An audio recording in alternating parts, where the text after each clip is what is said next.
kira-kira kalian tahu nggak sih otot, sendi, dan tulang apa yang bekerja sama dalam kegiatan yang aku lakukan di video barusan? Yuk kita bahas bareng-bareng. Jadi, sebelum aku membahas tulang, otot, dan sendi apa saja yang terlibat dalam gerakan yang barusan aku lakuin tadi, izinkan aku untuk memperkenalkan diri dulu ya. Perkenalkan, nama aku Beatrice Eliana Surbakti.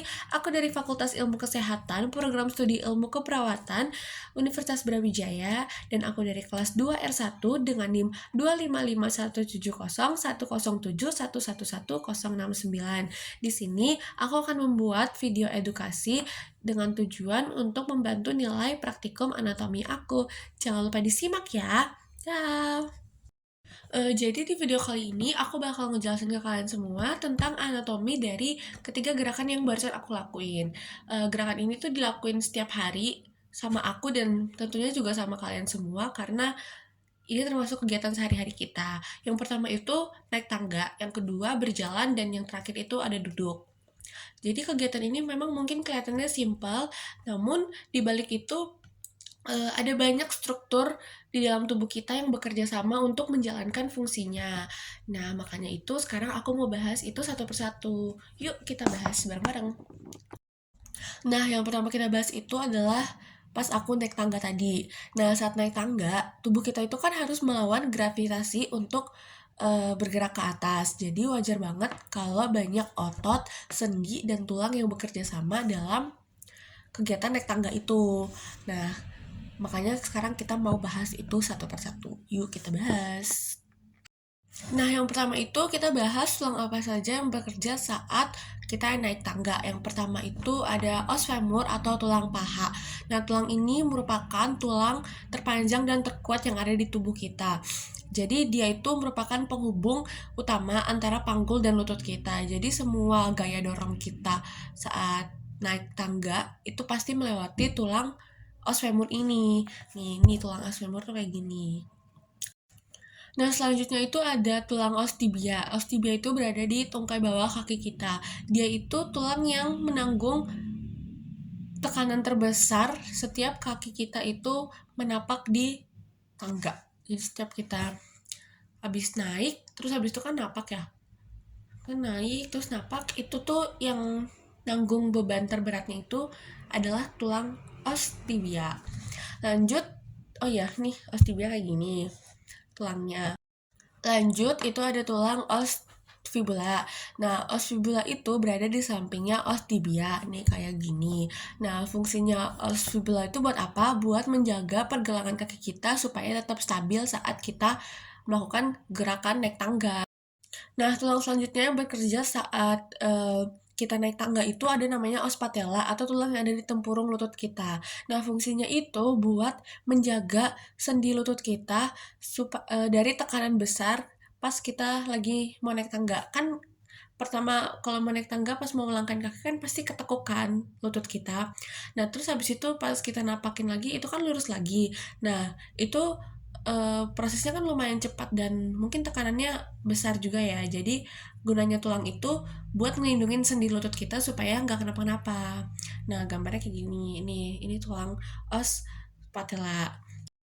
Nah, yang terakhir itu ada tulang pelvis. Nah, tulang pelvis tuh kayak gini ya guys. Jadi, tulang pelvis ini tuh sebagai pusat gravitasi tubuh kita. Kenapa bisa dibilang gitu? Gara-gara semua gerakan kaki yang kita lakukan pas naik tangga itu pasti berangkatnya itu dari tulang os pelvis ini gitu. Nah, tulang kan udah kita bahas semua. Sekarang kita gantian bahas otot apa yang bekerja saat kita naik tangga. Nah, otot utama yang bekerja saat kita naik tangga itu namanya adalah muscle quadriceps femoris. Itu berada di paha depan. Nih guys, kayak gini. Nah, otot inilah yang melakukan ekstensi atau meluruskan lutut kita untuk mendorong tubuh kita naik ke anak tangga berikutnya. Jadi, tanpa otot ini tuh lutut kita tuh langsung ketekuk. Jadi misalnya kita mau naik tangga kan itu ketekuk, tapi kita nggak bisa ngelurusin lagi nih gara-gara nggak ada ototnya. Ya otomatis kita apa? Kita jatuh gitu. Selanjutnya itu ada muscle gluteus maximus itu berada di mana? Ada di bokong kita. Nah, dialah yang melakukan ekstensi panggul untuk mendorong panggul kita naik ke atas dan ke depan. Jadi kan kalau naik tangga itu pasti naikkan ke atas ya, dan jalannya juga ke depan. Nah, itulah yang dorong itu siapa? Yang dorong itu namanya muscle gluteus maximus. Nah, selanjutnya yang terakhir itu ada namanya muscle gastrocnemius. Nah, itu ada di betis kita. Dia itu yang melakukan pelantar fleksi atau jinjit.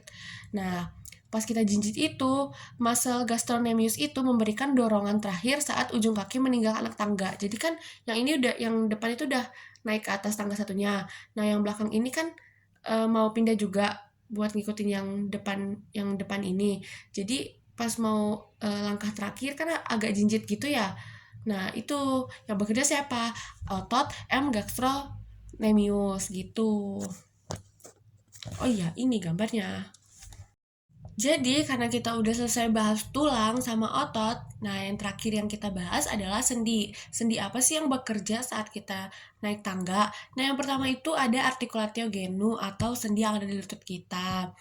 Nah, articulatio genu itu melakukan fleksi saat kaki kita diangkat ke anak tangga, dan dia melakukan ekstensi untuk mendorong tubuh kita ke atas. Nah, sendi ini tadi yang dilindungin sama tulang os patella supaya dia nggak kenapa-napa. Nih, sendinya kayak gini.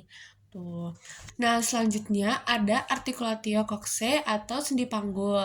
Nah, sendi panggul ini melakukan fleksi untuk mengangkat paha kita naik ke anak tangga berikutnya, dan dia melakukan ekstensi untuk mendorong tubuh kita ke atas juga. Nih kayak gini, ini sendinya. Selanjutnya yang terakhir ada articulatio talocruralis. Nah, itu ada di mana? Itu ada di pergelangan kaki kita. Dia melakukan plantar fleksi saat kaki kita mendorong dari anak tangga. Pas kaki terakhir kita mau naik ke tangga berikutnya gitu. Nah, gambarnya kayak gini guys, yang sendi articulatio talocruralis. Untuk kegiatan berikutnya itu adalah berjalan. Nah, kalau diperhatikan saat kita berjalan itu, tubuh kita itu sebenarnya itu selalu sedikit lebih condong ke depan. Dan kaki kita yang satunya itu terus maju untuk menahan tubuh kita supaya nggak jatuh. Begitu terus berulang setiap kita melangkah. Nah, jadi yang pertama yang kita bahas itu tulang yang terlibat saat kita berjalan. Yang pertama itu ada os femur. Os femur itu berada di paha kita yang menjadi penopang utama karena semua berat dari panggul kita itu harus melewati tulang ini sebelum diteruskan ke kaki kita. Nih, os femur kayak gini. Sama aja kayak tadi pas naik tangga guys.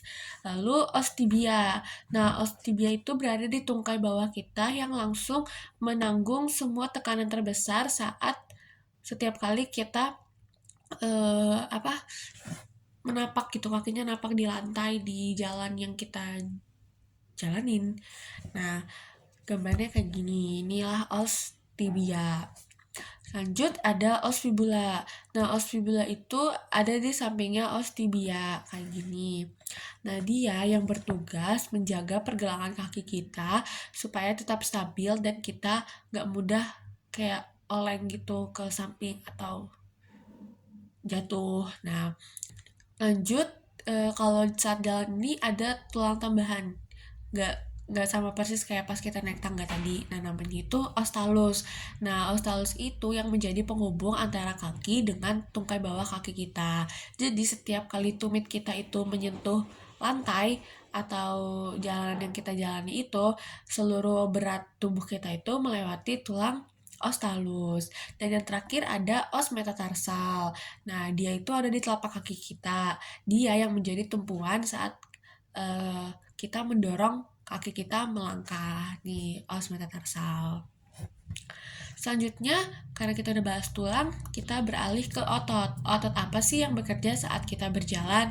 Nah, yang pertama itu ada muscle tibialis anterior.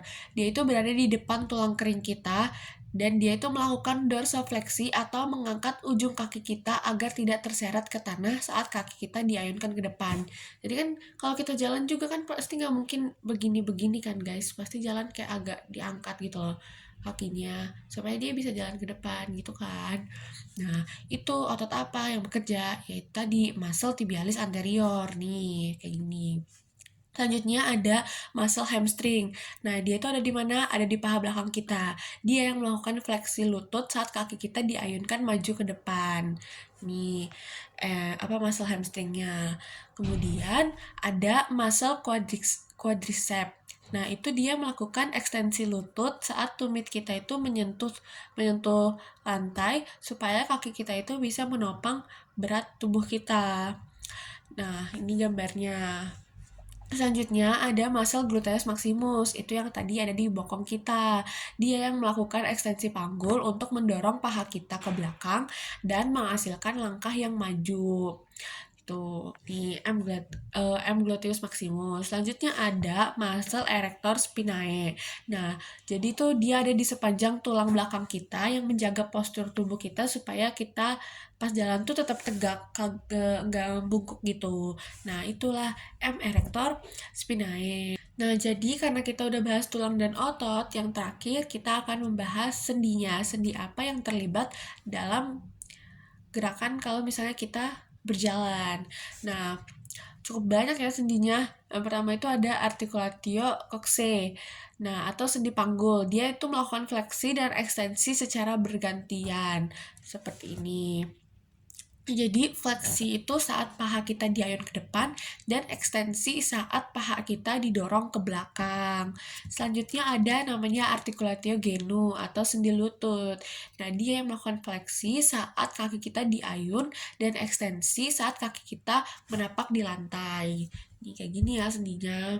Selanjutnya ada articulatio talocruralis. Ini itu berada di pergelangan kaki. Dia yang melakukan dorsofleksi saat tumit kita itu menyentuh lantai dan plantar fleksi saat kaki kita itu mau meninggalkan lantai yang kita jalanin tadi.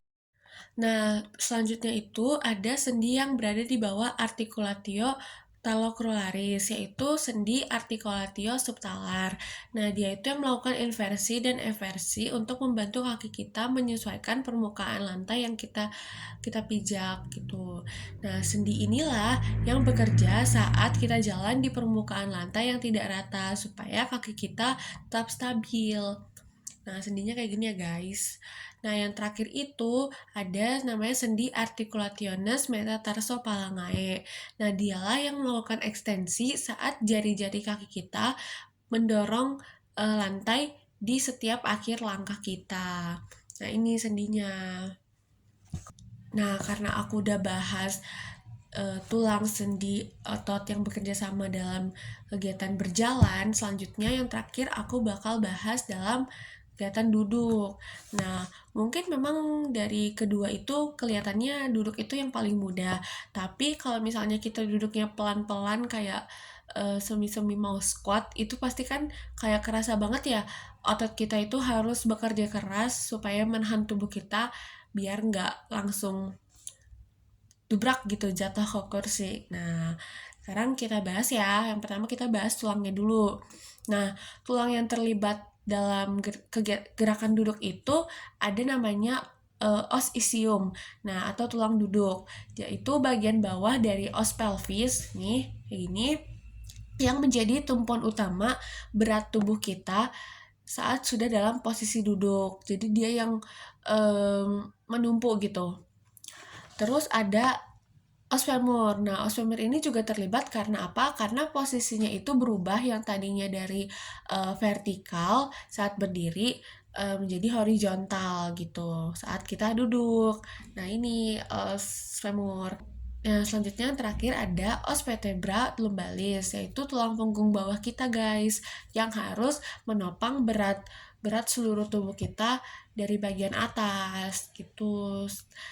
Nah, karena kita udah selesai membahas tulang-tulang yang bekerja saat gerakan duduk tadi, selanjutnya kita akan bahas otot-otot otot-otot apa aja yang bekerja saat kita duduk. Nah, yang paling menarik dalam gerakan duduk ini justru adalah otot, karena ototnya itu saling bekerja sama secara kontraksi ensentrik. Apa sih itu kontraksi ensentrik? Nah, kontraksi ensentrik itu artinya otot tidak sedang mengangkat beban, tetapi justru menahan dan memperlambat gerakan tubuh agar tidak jatuh begitu saja. Jadi kayak dia itu kayak misalnya kalau nge-gym itu kan otot kita bekerja karena kita ngangkat beban kan. Kalau duduk itu enggak, justru otot kita itu menahan dan memperlambat gerakan tubuh kita supaya kita nggak langsung jatuh aja begitu. Nah, apa aja kira-kira ototnya? Yang pertama itu ada muscle quadriceps femoris. Nah, dialah yang melakukan kontraksi ensentrik pada ekstensi lutut. Nah, untuk menahan lutut agar tidak menekuk terlalu cepat. Jadi kan dari tadinya kita berdiri terus duduk itu kan kayak biar biar nggak biar sendinya nggak sakit itu ada namanya otot M quadriceps femoris itu. Nah, inilah ototnya. Selanjutnya ada muscle gluteus maximus. Nah, dia yang melakukan kontraksi ensentrik pada ekstensi panggul. Nah, dia yang menahan panggul kita pas kita mau duduk itu. Jadi kita nggak langsung cet gitu kan, pasti kita duduk kan pasti pelan-pelan. Nah, itu yang bekerja siapa? Ya, M gluteus maximus ini guys. Nah, selanjutnya ada muscle erector spinae. Nah, dialah yang menjaga tubuh bagian atas kita, yang ini yang atas, supaya tidak ikut jatuh ke arah depan. Nah, ini dia M erector spinae itu. Nah, kan tadi kita udah bahas tulang sama ototnya. Lanjut, sekarang kita beralih untuk membahas sendi apa sih yang terlibat. Yang pertama, ada sendi namanya articulatio coccyx atau sendi panggul. Dialah yang melakukan fleksi saat kita mulai menurunkan tubuh kita ke kursi. Jadi, sendi ini yang memungkinkan badan kita untuk melipat ke posisi duduk. Jadi, kayak kan tadinya kita berdiri, terus habis itu kita duduk kan kayak gini. Nah, ini kan kayak antara badan kita yang bawah sama yang atas sama yang bawah itu kan kayak jatuhnya kayak kelipet gitu kan. Nah, ini sendi articulatio coccyx yang berperan. Nah, bersamaan dengan sendi articulatio coccyx ada juga sendi articulatio genu atau sendi lutut yang melakukan fleksi untuk menyesuaikan posisi kaki kita. Jadi, kedua sendi ini harus bergerak secara bersamaan dan seimbang. Kalau misalnya panggul kita fleksi duluan tanpa lutut menyesuaikan, nah itu kita bisa kehilangan keseimbangan dan pasti kita jatuh dong ke depan karena kan nggak ada yang nopang di lutut kita gitu. Nah, jadi itulah semua penjelasan aku tentang anatomi dari gerakan naik tangga, berjalan, dan duduk. 3 gerakan yang mungkin kita pikir itu biasa aja, gerakannya yang terlihat biasa aja, namun di balik itu gerakan itu tuh melibatkan banyak tulang, sendi, dan otot yang saling bekerja sama dengan sangat terkoordinasi gitu. Semoga penjelasan yang aku jelasin tadi bermanfaat untuk aku dan kalian semua yang menonton video aku. Mohon maaf bila ada salah kata atau penjelasan yang aku jelasin ke kalian. Mungkin kalian bisa koreksi penjelasan aku untuk kita sama-sama belajar karena di sini aku juga sama-sama belajar. Terima kasih semuanya.